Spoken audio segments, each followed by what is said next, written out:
नमस्कार। वीडियो की संख्या देखते हैं महत्वपूर्ण करंट अफेयर्स जो आगामी सभी प्रतियोगी परीक्षाओं के दृष्टिकोण से अति महत्वपूर्ण साबित होगा। तो इसमें सबसे पहला जो करंट अफेयर्स देखते हैं वह है व्यक्तित्व या शख्सियत से संबंधित है। तो इसमें सबसे पहला जो है कुणाल राय कपूर के बारे में देखते हैं। ये हैं बॉलीवुड अभिनेता यानी बॉलीवुड एक्टर हैं।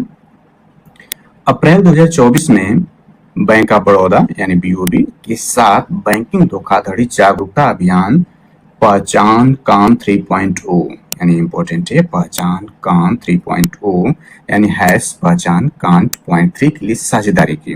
किसके साथ की? बैंक ऑफ बड़ौदा बीओबी के साथ। कौन? बॉलीवुड एक्टर कुणाल राय कपूर ने।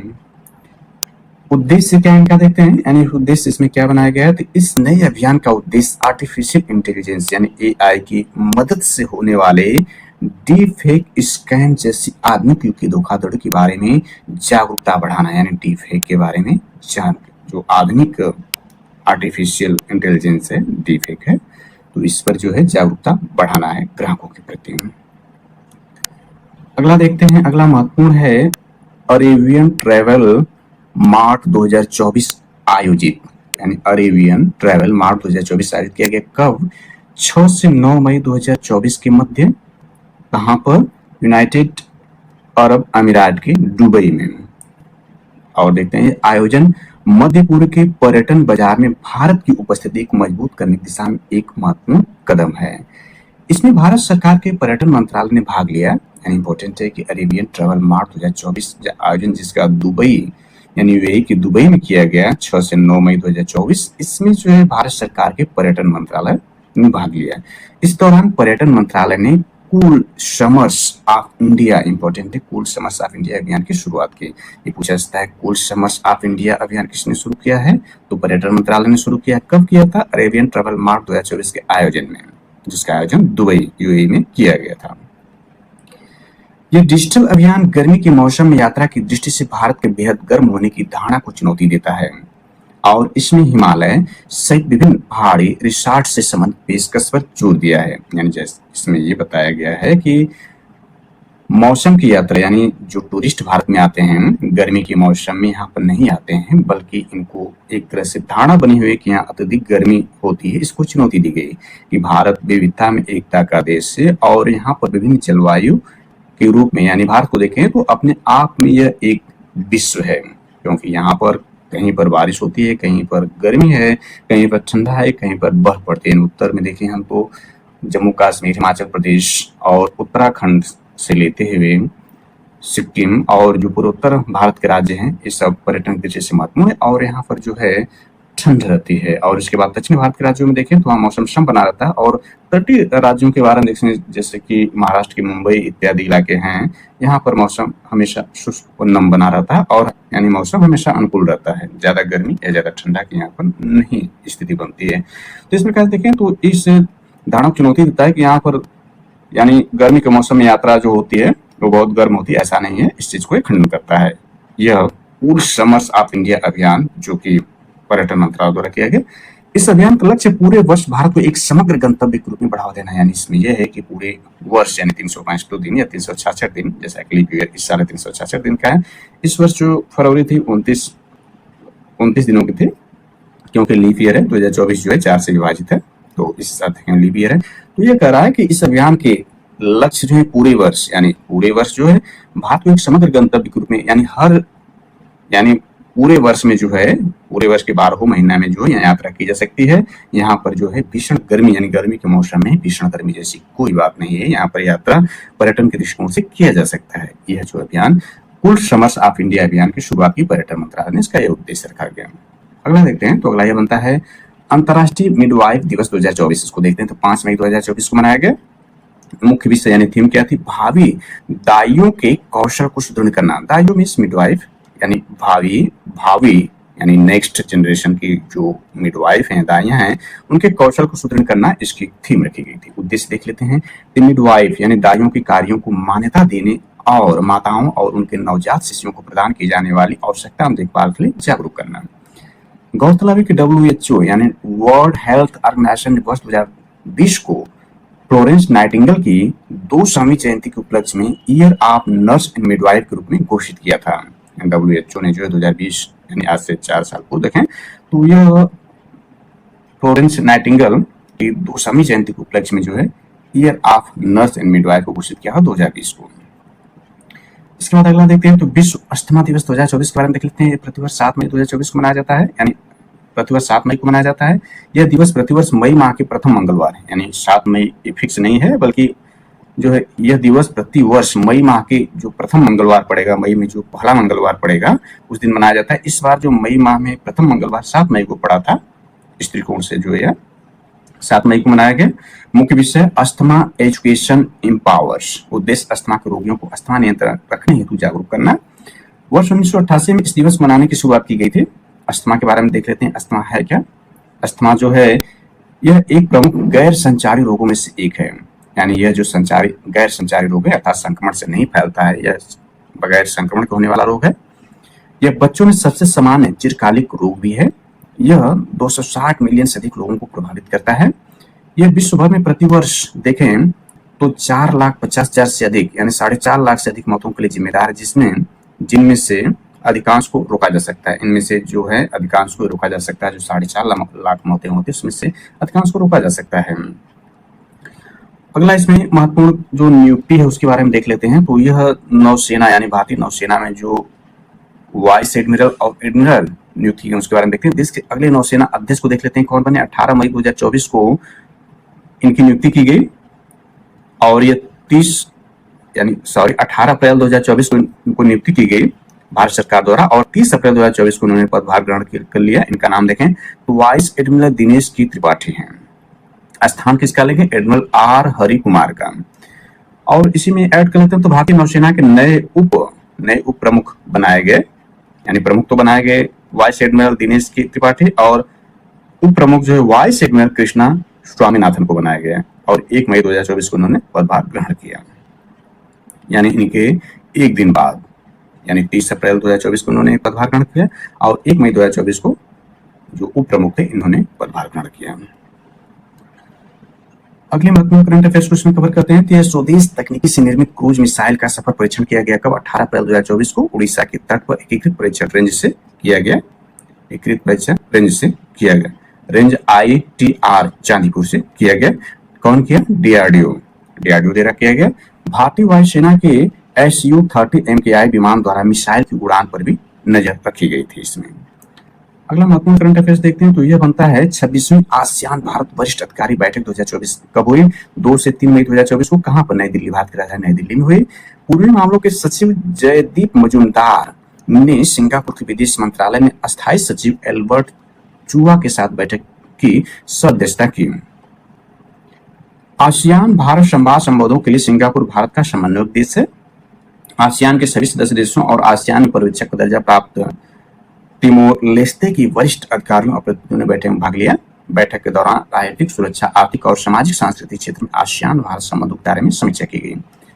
अब आसियान के बारे में थोड़ी जानकारी ऐड कर लेते हैं। तो आसियान के बारे में देखते हैं। आसियान क्या है, ये दक्षिण यानी ये 10 जो है यानी आसियान में 10 देश हैं इसमें। तो यह 10 दक्षिण पूर्व एशियाई देशों का एक क्षेत्रीय संगठन है।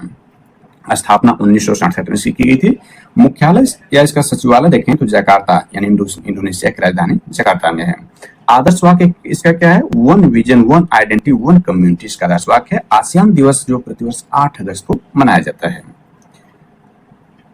अगला महत्वपूर्ण करंट अफेयर्स इसमें देखते हैं। तो यह है अवार्ड है, तो sky tracks world airport award 2024 के बारे में देख लें। इस पर वीडियो के पूर्व अंक में विस्तृत जानकारी दी गई है पेपर के माध्यम से। तो इसमें देखें तो sky tracks world airport award 2024 जो दिया गया उसके बारे में देखते हैं। तो यह है हवाई अड्डा उद्योग का ऑस्कर कहे जाने वाले, यानी जो ऑस्कर पुरस्कार जो फिल्म जगत में दिया जाता है वो हवाई अड्डों के लिए यह जो स्काई ट्रैक्स अवार्ड है हवाई अड्डा उद्योग का ऑस्कर कहा जाता है। कहे जाने वाले इस पुरस्कार के तहत विश्व के 100 श्रेष्ठ हवाई अड्डों की सूची 17 अप्रैल 2024 को जारी की गई।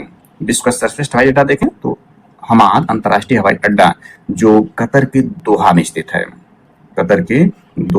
है, और इसके बाद देखें विश्व का सर्वश्रेष्ठ हवाई अड्डा हमने देख लिया। इसमें देखें इसमें भारत के 4 हवाई अड्डों दिल्ली, मुंबई, हैदराबाद तथा बंगलुरु को जगह बनाई गई। टॉप 50 में एकमात्र भारत का हवाई अड्डा जो है दिल्ली का इंदिरा गांधी अंतर्राष्ट्रीय हवाई अड्डा है और ये 36वें स्थान पर था।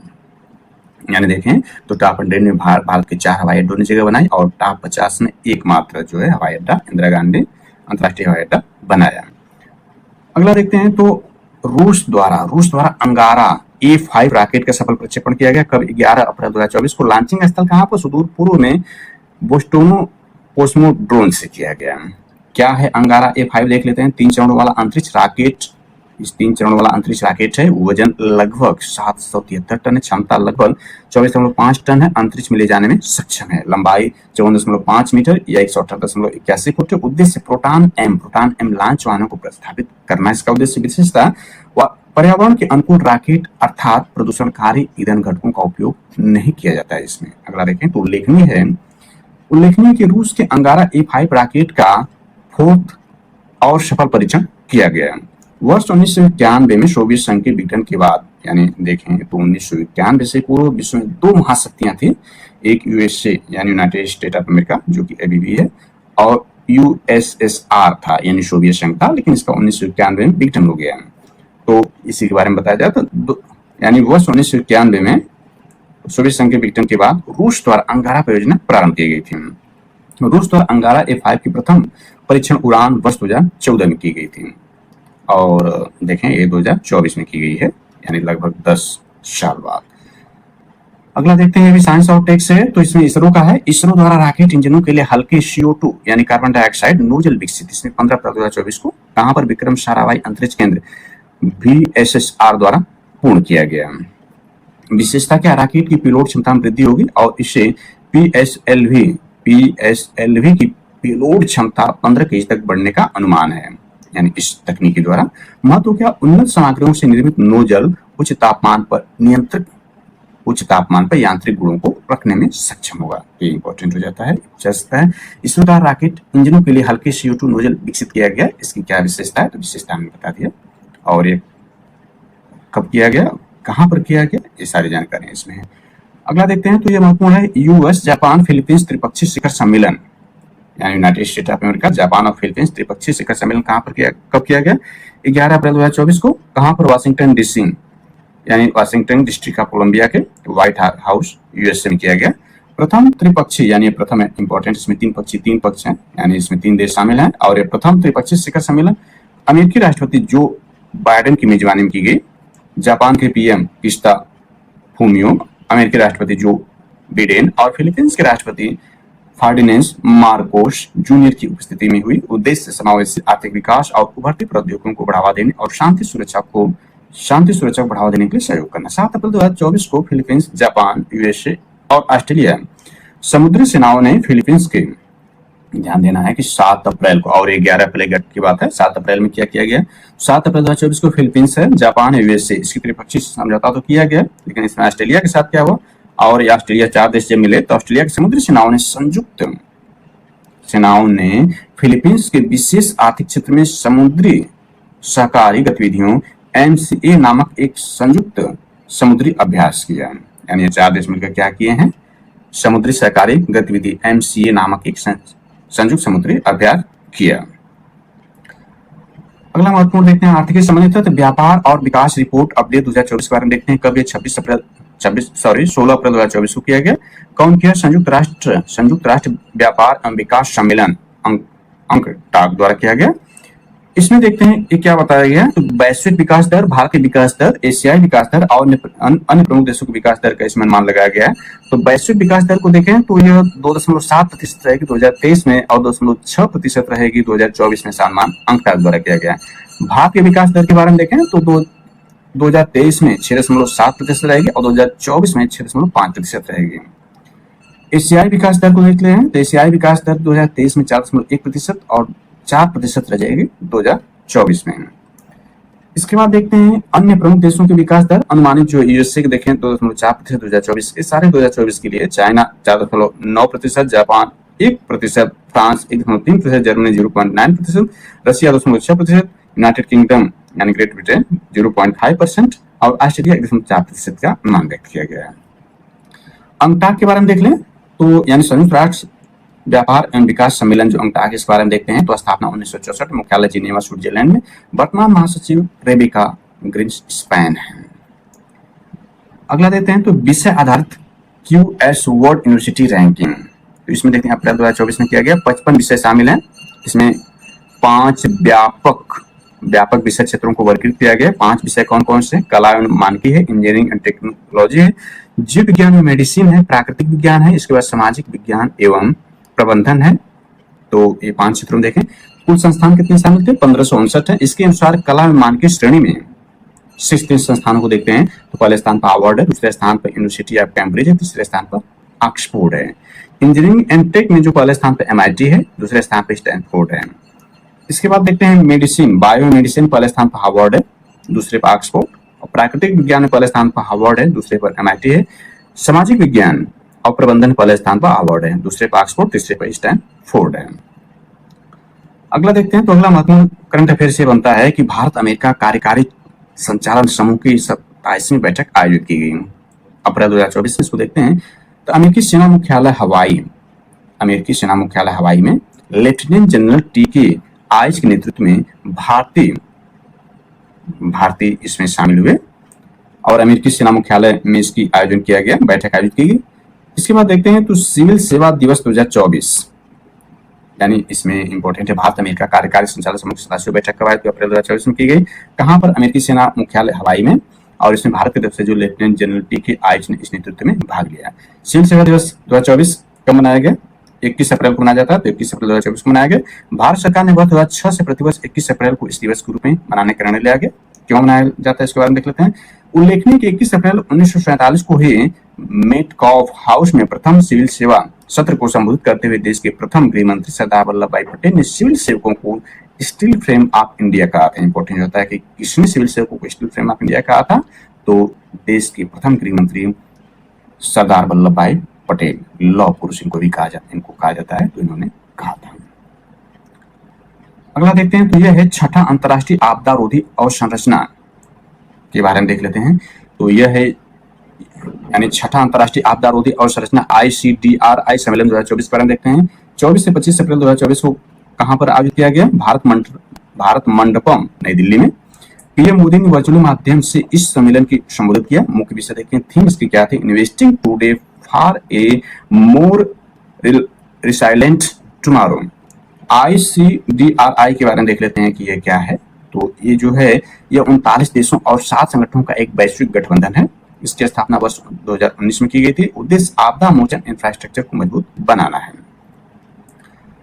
अगला इसमें एक और अवार्ड के बारे में संक्षेप में देख लेते हैं। तो ये अवार्ड है Kalinga institute of social sciences यानी KISS किस मानवतावादी पुरस्कार 2021।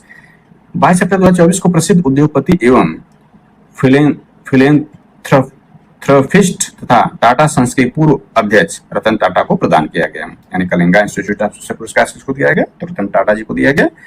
यह KITT एवं KISS का सर्वोच्च सम्मान जो मानवीय कार्यों के लिए दिया जाता है। किसको दिया गया? इंपॉर्टेंट है, रतन टाटा जी को दिया गया, प्रसिद्ध उद्योगपति जो है उनको दिया गया। अगला देखते हैं तो अगला ये महत्वपूर्ण करंट अफेयर्स है कि जलवायु रणनीति 2030 दस्तावेज जारी, यानी जलवायु रणनीति जो है 2030 दस्तावेज जारी किया गया। कब? 23 अप्रैल 2024 को नाबार्ड द्वारा जारी किया गया, यानी नाबार्ड राष्ट्रीय कृषि और ग्रामीण विकास बैंक द्वारा इसको जारी किया गया। उद्देश्य भारत की हरित परियोजनाओं के लिए कर्ज की बढ़ती आवश्यकता को पूरा करना है। नाबार्ड को देख लेते हैं, वेरी इंपॉर्टेंट हो जाता है एग्जाम दृष्टिकोण से, क्योंकि यह राष्ट्रीय घटनाएं हैं। तो जलवायु नीति 2030 दस्तावेज कौन जारी किया? नाबार्ड जारी किया। इंपॉर्टेंट है, नाबार्ड पर देख लेते हैं। यह देश का शीर्ष ग्रामीण विकास बैंक है। इसकी स्थापना P शिवरामन समिति की सिफारिश पर वर्ष 1982 में हुई थी। इंपॉर्टेंट है, कब की गई थी? 1982 में इसकी स्थापना किसकी समिति पर? V शिवरामन की समिति पर की गई। और देश का शीर्ष ग्रामीण बैंक है, ध्यान देना है। मुख्यालय इसका मुंबई, ये भी इंपॉर्टेंट है। वर्तमान अध्यक्ष साजी के भी है। उद्देश्य ग्रामीण विकास से जुड़े ऋण संबंधी मुद्दों पर ध्यान केंद्रित करना है। अगला इंपॉर्टेंट बनता है करंट अफेयर्स, तो पहला रेनबो टूरिज्म कॉन्फ्रेंस 2024 कब? 20 अप्रैल 2024 को कहां पर आयोजित किया गया? नेपाल में आयोजित किया गया। नेपाल पर्यटन बोर्ड के सहयोग में मयाको पहचान नेपाल द्वारा इसको आयोजित किया गया। सम्मेलन का मुख्य उद्देश्य नेपाल को LGBT यानी समलैंगिक समुदाय अनुकूल पर्यटन स्थल के रूप में स्थापित करना था, यानी करना है। अगला महत्वपूर्ण बनता है मिस टीन दिवा 2024 के बारे में देख लेते हैं। तो अप्रैल 2024 में देश की सबसे बड़ी किशोर सौंदर्य प्रतियोगिता जयपुर राजस्थान में आयोजित की हुई। देखते हैं तो इसमें जो है मिस टीन इंटरनेशनल इंडिया कौन बनी, काजिया मेजो बनी है। मिस टीन यूनिवर्स इंडिया कौन बनी है, तो कैरिशा बोपन्ना बनी है। Miss teen earth India Kanishka Sharma. Miss teen grand India Kiran Rao बनी है। प्रथम उप विजेता खुशी यादव बनी है। देखें तो इसमें ये सभी चारों विजेता अब miss teen international, miss teen universe, miss teen earth और मिस टीन ग्रैंड में भारत का प्रतिनिधित्व करेंगे। अगला देखते हैं तो अगला महत्वपूर्ण करंट अफेयर्स बनता है नलिन प्रभाव के बारे में। देखते हैं ये क्या महत्वपूर्ण है। तो नलिन प्रभाव वरिष्ठ आईपीएस अधिकारी आंध्र प्रदेश कैडर के वर्ष 1992 बैच के हैं। अप्रैल 2024 में केंद्र सरकार द्वारा राष्ट्रीय सुरक्षा गार्ड यानी एनएसजी के नए महानिदेशक नियुक्त किए गए। कौन, नलिन प्रभाव। इससे पूर्व सीआरपीएफ में अतिरिक्त महानिदेशक के पद पर कार्यरत हैं। कार्यकाल 31 अगस्त 2028 तक होगा। एनएसजी के बारे में देख लेते हैं। नेशनल सिक्योरिटी गार्ड का देश की एक आतंकवाद निरोधक इकाई आतंकवादी था अपहरण जैसी घटनाओं से निपटने के लिए गठित की गई थी। इसकी स्थापना वर्ष 1986 में गृह मंत्रालय के दिन हुई थी। मुख्यालय मानेसर गुरुग्राम हरियाणा में है। अगला महत्वपूर्ण करंट अफेयर्स है विश्व बौद्धिक संपदा दिवस 2024 कब मनाया जाता है। 26 अप्रैल को मनाया जाता है। तो 26 अप्रैल 2024 मनाया गया।